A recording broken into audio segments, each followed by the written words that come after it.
Brain downloads coming at you in 3, 2, 1. Welcome to episode 18 of Downloadable Brain.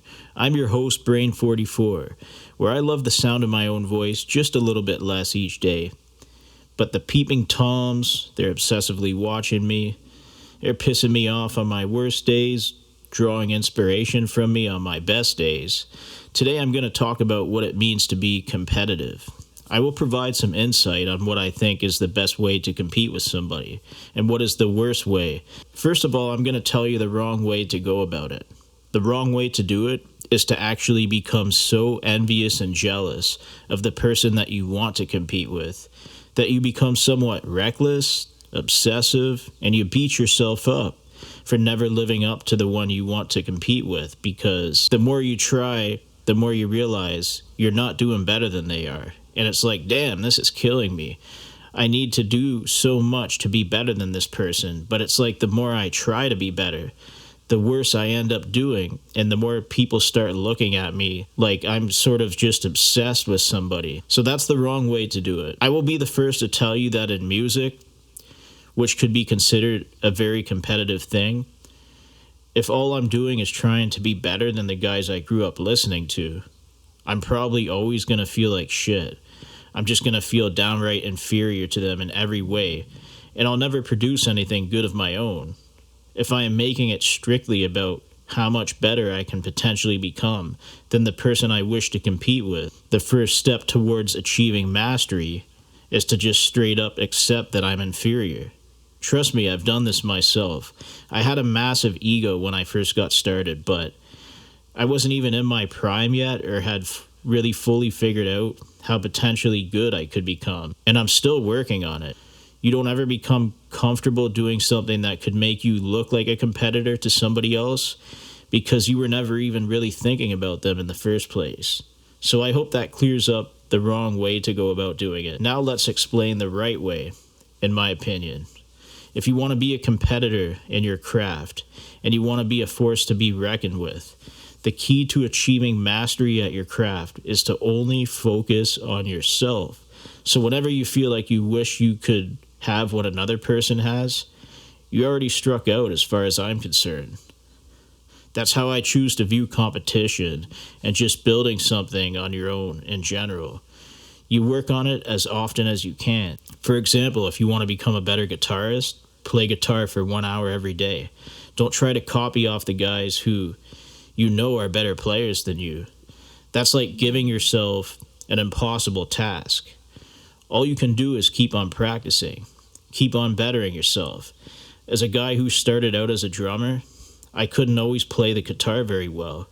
I actually couldn't play worth shit. I remember how terrible I was at the guitar back in the day. There was this girl who saw I couldn't do it. I sucked ass at the guitar, and she wasn't very good herself, but I mean, when I was doing it, I was so damn awful at guitar that I was hitting too many strings whenever I made an attempt. My picking was shit. It was just really off and not any good. So I accepted how much I sucked. I was always a pretty good drummer, but whenever I attempted anything at all at the guitar, I was shit. So I kept on practicing. I practiced every day until I became better. And I never stop improving. I'm always working towards improvement, but you better believe that whenever I'm thinking about trying anything at all related to the guitar, I'm not thinking of the most successful guitar player who's on the same platform as me. I'm not thinking about the girl who tried to teach me Sweet Dreams by Marilyn Manson on guitar. I'm not thinking about how much better I can become than everybody else. And when I do get to a certain point of self-mastery, and I earned it through the hard work, then I can say, all right, I'll give myself some props for that, because I worked so hard to get where I'm at now, but it did not happen overnight. And I needed to be a terrible guitar player before I ever became decent at it. The same mindset applies to my bass playing. The same mindset applies to recording music. I can remember the very first time I recorded my band. I was only a drummer, and I had no idea what I was doing with recording music. I had an old-ass Dell PC with a cheap USB microphone, which back then was absolutely horrific sound quality. And I downloaded a free trial of Sony Acid Pro, just so I could record my band stuff. So I recorded it, and it was the most raw, noisy, staticky piece of shit I've ever produced. And I accepted how shit it was, eventually. I wasn't tone deaf. I knew it was bad, but I didn't care. Because I just needed to be really bad before I could ever become good. So if you're out there trying to compete with me and you think I'm good now, just understand that I wasn't always good. Nobody is. We are not just born into it. You want something bad enough, you start to practice. So anyways, I recorded those shit recordings for my first band, and it didn't last too long, but I moved on to other projects. I always realized that whoever I decided to work with, though, was not really people who were in it for the long haul. They had other ambitions that I never really had, because I guess I made music somewhat of an unhealthy obsession, which I don't recommend to anybody. I guess you could say that it's unhealthy for me to sink so much time and energy into it, but whatever. I don't view it the same way anymore. I'm not kicking my own ass playing for like 8 hours per day.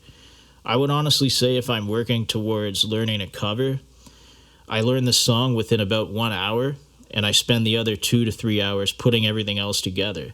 So on an average day, to learn a song, record it, and mix everything to my liking, I would say it takes me no longer than 5 hours. How I came to realize I wanted to be a solo artist was that I could never find people who were really in it for the long haul. I got tired of relying on others to get shit done, so I got shit done myself. I'm still not where I want to be, but as far as the instrumentals go, I can give myself some props for improving my bass playing as well as guitar playing. I'm an amateur vocalist and not anywhere near where I need to be in terms of doing vocals, but it doesn't matter. I know I have to apply the same mindset as I did towards just starting out as a drummer, understanding that I needed to be bad at guitar and be bad at bass and be bad at recording music before I could ever become good at it. And even though I may not have a strong vocal range and my voice is not really the best for hitting the right notes, it doesn't matter. If and when I find my own style, I'm sure I'll already have it figured out. But I cannot look at somebody who's a trained vocalist and start comparing myself to them. Otherwise, I already failed to compete. So let's continue. I played in these different bands, always getting these shitty outcomes, and I said, the hell with this. I'm just going to start doing my own stuff solo. So I bought my first mixer. It was a Behringer Xenix, and it lasted me a few years, but one day it just blew up. It wasn't the best, and it wasn't the worst. Nowadays, you can just buy interfaces that aren't even expensive and get the job done with software.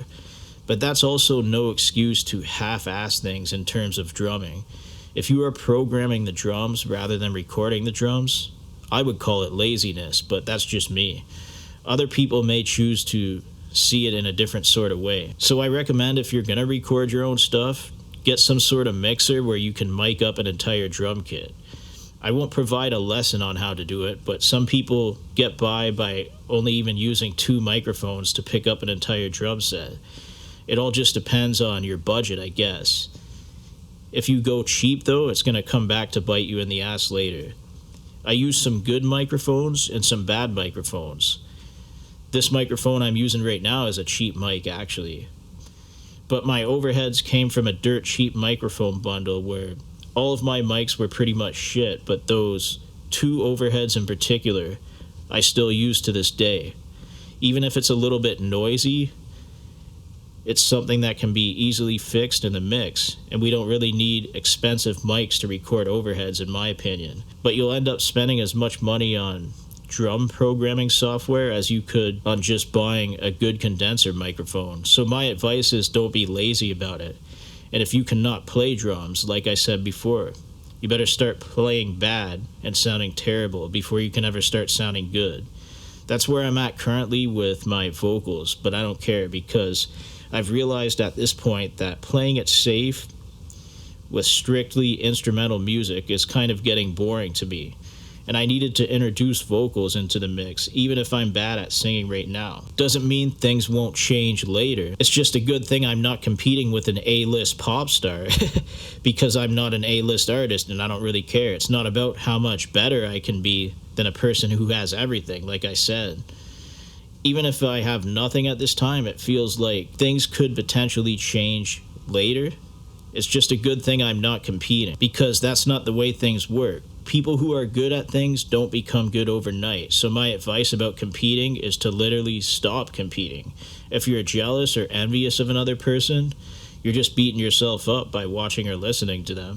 When I listen to artists who I know damn well are better than me, I don't do it because I wish I could be them, and I don't do it because I want to outdo them. I do it because I'm a fan. So I guess now, even if I have some jealous ass, hating ass, envious people lurking on my social media, and they're paying attention to what I'm doing, I'm going to have to start calling them fans. Let's face it, if you're looking at me, if you're talking about me to your friends, you're bringing me up in your place of work, you're bringing me up when you go out to dinner, you're telling your parents who loved you the right way how much you listen to me, I guess you're my fan, otherwise you wouldn't be watching or listening. My advice to my fans is to not make me their competition, and if they try to, I'd ask my fans what their skills are. If they walk the same path I walked in life, and if they have failed as many times as I have failed, go ahead and call yourself my competition if you want, because at least you earn the right to do it. But even if you view yourself as a competitive threat towards me, my honest advice is to try not and flex about it too much.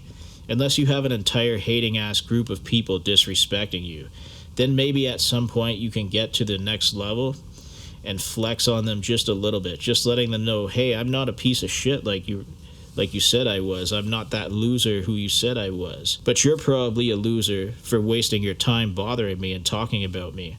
Anyways, that's competition. You are your own competitor. You cannot become better than anybody by saying how great you are and by trying too hard to prove to everybody how much better you are. If you're so much better than a person that you wanted to be better than, you wouldn't have time to talk about them. I sincerely do not wish bad on anybody. If they wish bad on me and they pray on my downfall, it's like, well, you can bet your ass I'm not really thinking about you so much, and I'm not even considering you in my life. Because if you were so good, you wouldn't have time to talk about me. And I don't consider myself to be better. The only thing I can do is question the jerks who always needed to convince themselves how much better they were than I am. It may take a $900 bottle of whiskey to prove to me and to others how much better you are. It may take being married and producing children to convince them how much better you are. Because you can then say, well, I'm married and I have my own family. So it's okay for this family to treat you like a piece of garbage, like a bank robber going into a bank to steal a fortune. Just don't say I have Stockholm Syndrome later on, because we're no longer on speaking terms, and it's unlikely I'd ever speak to you again if you needed to convince people that you were better. There's no need to exchange words. If you're my competition, you must already be winning, and you must not even be discussing me. Because competitors don't sit around all day and talk about what they can potentially do to one-up somebody they are envious of. If you have that mindset by default, you've already failed the endeavor. You struck out. You're just done. And now you're going back to sitting on the bench because you just went from being a competitor to a spectator. And man, isn't that a sad way to live, to devote so much time to convincing yourself how much better you are through your influence, power, jealousy, and hate. It pretty much makes you first place loser. And that's competition, the competitor within. But you messed up when you made it about trying to compete with somebody else or doing others dirty, because if you do that shit, in my opinion, you're no longer competing with anything. You're just benched, and that's where your ass is going to stay forever, on the bench. And the worst thing you can do on the bench is to continue talking shit about somebody who you would never become. But somebody who puts in the work and wasn't lazy or bitter about it, just puts in the work. That's my advice about competition. You want to become good? Get out of your own head. Take some accountability for your actions and your words. Don't just talk the talk. Walk it. Otherwise, you ain't shit, and you're staying on that bench indefinitely. Brain44 signing out. Until next time, stay productive. When reality calls, show up for it. And send Delusional to the bench for a timeout. Have a good one, everybody.